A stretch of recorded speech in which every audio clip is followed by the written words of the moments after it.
அன்பர்களே, அருள்நிதி சுகுமாரன்ஜே அவர்கள் குறித்து ஓர் சிறு விவரம். திருச்சியில் வசிக்கும் ஐயா அவர்கள் கடந்த 1998ஆம் ஆண்டு திண்டுக்கல் மனவளக்கலை மன்றத்தில் இணைந்தார்.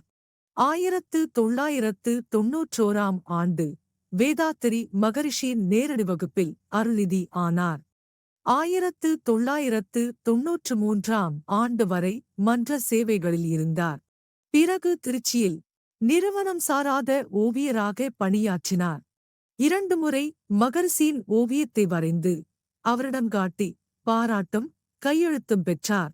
கடந்த 2018ஆம் ஆண்டில் தன்னிலை விளக்கம் பெற்று முழுநேர வேதாத்திரிய சேவையிலும் வேதாத்திரிய சானல் எனும் காணொளி தளத்திலும் இயங்கி வருகிறார்.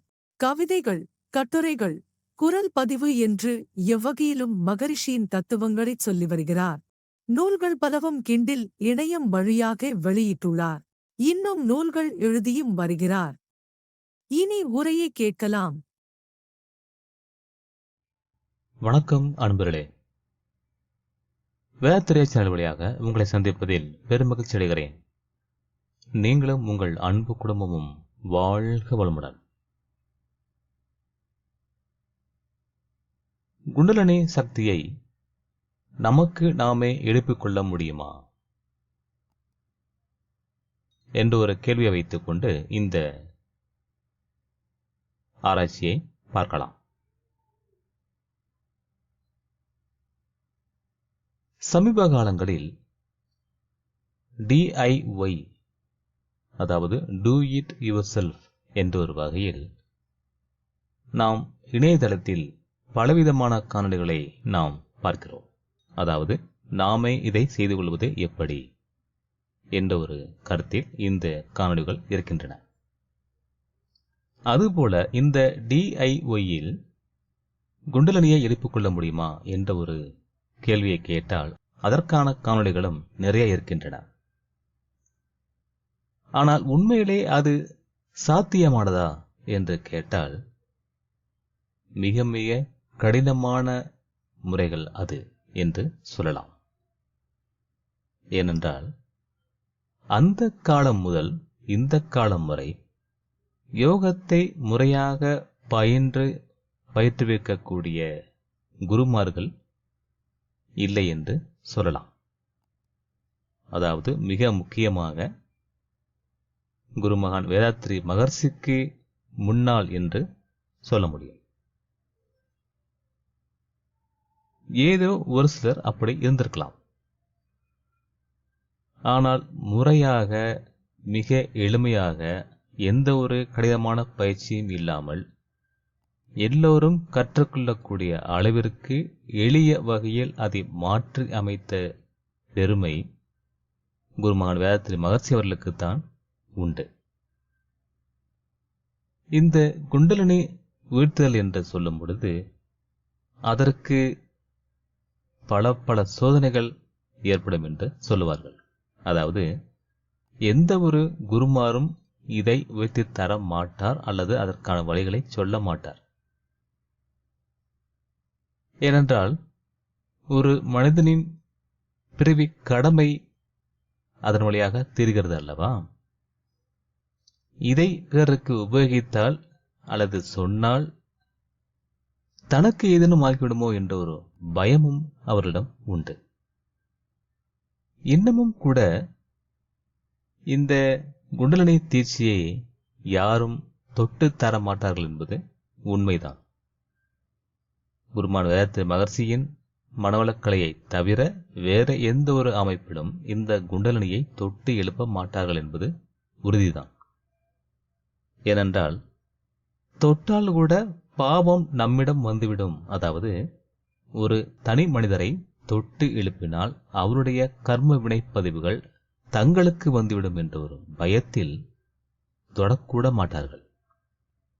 வெறுமனே கையை உயர்த்தி ஆசீர்வாதம் கொடுப்பார்கள், அல்லது தலையில் கை வைத்து நெற்றியில் கை வைத்து ஒரு ஆசையை வழங்குவார்கள். அது நெற்றி பொட்டு என்று சொல்லக்கூடிய அந்த ஆகடை மையத்தை தேய்த்து கொடுப்பார்கள். அவ்வளவுதான். உண்மையாக குண்டலினி அங்கே வீழ்த்தப்படுமா தீட்சை கொடுப்பார்களா என்று கேட்டால் இல்லை என்று சொல்லலாம். ஆனால் வேதத்திரியத்தில் மனவளக்கலையில் அப்படி அல்ல. தொட்டு எழுப்புவதுதான் இங்கே நிகழ்கிறது. சரி, இதற்கு நிச்சயமாக ஒரு குரு வேண்டும் அல்லவா?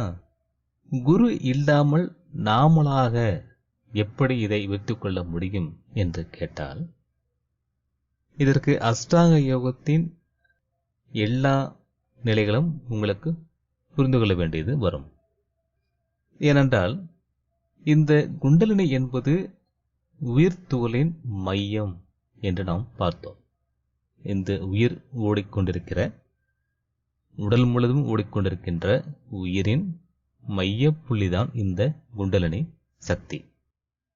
இந்த சக்தி அது எழுப்பப்படும் வரை நமக்குள் இருக்கிறது என்பதே தெரியாது. ஆனால் உயர்த்தப்பட்டு விட்டால் அதை நாம் உணர முடியும். அதனுடைய சுழற்சியை நாம் உணர முடியும். அந்த சுழற்சி எப்படி இருக்கும் என்றால், ஒரு அழுத்தமாக, ஒரு எறும்பு ஊறுவது போல, மிக மெல்லிய இளம் சூடாக, யாரோ கிள்ளி விட்டது போன்று ஒரு அழுத்தமாக, ஒரு சிறு வலியை ஏற்படுத்துவதாக, அல்லது ஒரு இன்ப உணர்வாக தோன்றும் என்பது உண்மை. இந்த அனுபவம் ஒவ்வொருவருக்கும் ஒவ்வொரு மாதிரி கிடைப்பது என்பது இயல்பு. அதுதான் இயற்கை. முக்கியமாக இந்த குண்டலினியை எழுப்பும்போது ஒவ்வொரு ஆதாரமாக நிறுத்தி நிறுத்தித்தான் ஆக்னைக்கு கொண்டு வர முடியும் என்பதை புரிந்து கொள்ள வேண்டும். மூலாதாரத்தில் இருக்கின்ற குண்டலினி, அதாவது 1வது ஆதாரம், முதல் ஆதாரத்தில் இருக்கின்ற இந்த குண்டலினி 5 ஆதாரங்களை கடந்துதான் ஆக்னைக்கு வர முடியும். அப்போது இடையில் இருக்கக்கூடிய இந்த 4 ஆதாரங்கள் என்ன என்று கேட்டால், அதாவது மூலாதாரத்தை சேர்த்தால் 5, மூலாதாரம் சேர்க்காமல் இருந்தால் இடைப்பட்டது 4. இப்பொழுது மூலாதாரத்தில் இருக்கின்ற அந்த குண்டலினியை எழுப்பினால் சுவாதிஷ்டானம், மணிப்புரகம், அநாகதம், விசுத்தி என்று கொண்டு வந்துவிட்டு அதற்கு பிறகுதான் ஆக்னைக்கு கொண்டு வர முடியும். அப்படியானால் இந்த 5 ஆதாரங்களை வழியாக ஆக்னைக்கு கொண்டு வந்து நிறுத்த வேண்டும். இந்த ஆக்னையில் ஏன் நிறுத்த வேண்டும் என்று கேட்டால், இதுதான் ஆழ்மலயத்தை தருகின்ற, இறைவனை உணர்கின்ற, வழிக்கு செல்லும் ஒரு பாதை என்று சொல்லலாம். இந்த ஆக்னையை இன்னொரு விதமாக சொன்னால் பஞ்சனை மேல் இருக்கை என்று சொல்லுகிறார்கள். இன்னொன்று முகப்பு வீடு என்று சொல்லுகிறார்கள். இதை எளிய உதாரணமாக நாசி நுனி என்று சொல்லுவார்கள். இந்த நாசி நுனி என்ற ஒரு வார்த்தையை நீங்கள் அடிக்கடி கேட்டிருக்கலாம். ஏனென்றால் அந்த அளவிற்கு இந்த குண்டலினி குறித்து பேசுபவர்கள் சொல்லுவார்கள். இந்த நாசி நுனி என்று சொன்னால் துவாரங்கள் உள்ள அடிப்பகுதி என்று சிலர் நம்பிக்கொண்டிருப்பார்கள். அது அப்படியல்ல. மூக்கு எங்கே ஆரம்பிக்கிறதோ அந்த இடம்தான் நாசி நுனி. அது எங்கே உள்ளது என்றால் 2 புருவ மத்திக்கு மையத்தில் உள்ளது. அதுதான் நாசி நுனி என்று சொல்வார்கள். பெரும்பாலும் சிலர் கண்ணை மூடிக்கொண்டோ அல்லது கண்ணை திறந்து கொண்டோ மூக்கின் கீழ் நுனியை பார்த்து கொண்டே இருப்பதை நாம் அறிய முடியும். அது அவர்கள் தெரியாமல் செய்கிறார்கள். அதை மாற்றி புருவ மத்தியில் அந்த நாசி நுனி எங்கே ஆரம்பிக்கிறதோ அந்த இடத்தில் கவனிக்க வேண்டியது அவசியமாகிறது. இது ஒரு சிக்கல் என்னவென்றால், நீங்களாக அதை செய்யும் பொழுது உங்கள் உடல் அதை தாங்காது என்பதை புரிந்து கொள்ள வேண்டும். ஏனென்றால் நீங்கள் வாழ்வதற்கு இந்த உயிராற்றல் தேவை. அந்த உயிராற்றலை நீங்கள் குழப்பிக் கொண்டால் அது பல வழிகளில் உங்களை தொந்தரவுப்படுத்தும். நீங்கள் அந்த வலியை, பிரச்சனையை தாங்க முடியாது கவலைப்படுவீர்கள். இதற்காகத்தான் இந்த பதஞ்சலி முனிவரானவர் இந்த யோகத்திற்கு வருவதாக என்றால், இந்த குண்டலினியை நாம் புரிந்து கொள்ள வேண்டும் என்றால், அதற்கு இந்த அஷ்டாங்க யோகம் படித்தான் வர வேண்டும் என்ற ஒரு வழியில்தான் இயமம், நியமம், ஆசனம், பிரணயாமம், பிரத்யாகாரா, தாரணா, தியானம், சமாதி என்று 8 விதமாக 8 படிநிலைகளை அமைத்துக் கொடுத்தார். இதை புரிந்து கொண்டால் ஓரளவிற்கு இது நம்மால் முடியுமா இல்லையா என்பதை நீங்கள் புரிந்து கொள்ள முடியும். இந்த அஷ்டாங்க யோகத்தை பற்றி தெரிந்து கொள்ளாமல் நேரடியாக குண்டலினிக்கு நீங்கள் வந்தால் நீங்கள் இதை ஏற்றுக்கொள்ள முடியாது என்பதை புரிந்து கொள்ள வேண்டும். இந்த அஷ்டாங்க யோகம் என்றால் என்ன, அதன் படிநிலைகள் என்ன என்பதை நாம் அடுத்த ஒரு பதிவிலே பார்க்கலாம். நல்லது நண்பர்களே, நாம் மீண்டும் அடுத்த ஒரு பதிவிலே சந்திப்போம். அந்த பதிவிலே இதனுடைய தொடர்ச்சியை நாம் காணலாம்.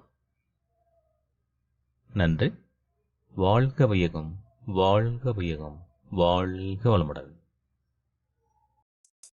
வணக்கம் அன்பர்களே. வாழ்க வையகம், வாழ்க வளமுடன். வேதாத்திரிய சேனலோடு இணைந்து கொள்ளுங்கள். உங்கள் உடல் நலம், மனவளம், உயிர் வளம் பெருக்கிக் கொள்ளுங்கள். உங்கள் வாழ்க்கையையும் பொருளாதாரத்தையும் உயர்த்திக் கொள்வதற்கான வழிகள் இங்கே சொல்லப்படுகின்றன. இன்றே சப்ஸ்கிரைப் செய்து கொள்ளுங்கள். வாழ்க வளமுடன்.